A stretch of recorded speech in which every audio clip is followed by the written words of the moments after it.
చాలా రోజుల తర్వాత ఇంటికొచ్చామనమాట భీమవరం. సో, రాగానే ఇంట్లో అయితే ఏం లేవు. సరే కదా అని రెస్టారెంట్‌కి వెళ్దాం అనుకున్నాము. టైం అయితే మనకి 9:30 అలా అయింది. ఇంక వెంటనే బొంబాయి స్వీట్స్ వెనకాలే అతిథి రెస్టారెంట్ ఉంటది. మేము ఫస్ట్ టైం వెళ్ళామనమాట. సో, నల్లిగోష్ బిర్యానీ ట్రై చేద్దాము అని చెప్పేసి.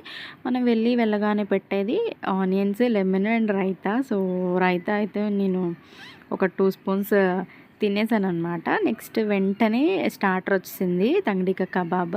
సో, ఇది కూడా ట్రై చేసాం. చాలా బాగుంది. అండ్ ఇంకా ఫైనలీ నల్లిగోష్ బిర్యానీ అయితే వచ్చింది. 2 మెంబర్స్‌కి అస్సలు ఫుల్ అయిపోతది. మేమైతే తినలేకపోయామన్నమాట.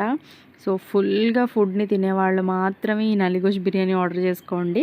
3 మెంబర్స్‌కి అయితే బాగా సరిపోతది. మేమైతే ఇంకా పాపం ఇంటి దగ్గర డాగ్స్ ఉంటే వాటికి పార్సెల్ చేసి తీసుకొచ్చేసాననమాట. సో, ఫైనలీ ఈ వ్లాగ్ అయితే ఇంతే. ఈ వ్లాగ్ నచ్చితే చిన్న లైక్ చేసేయండి. అండ్ ఎలా ఉందో కామెంట్ చేసేయండి. బాయ్.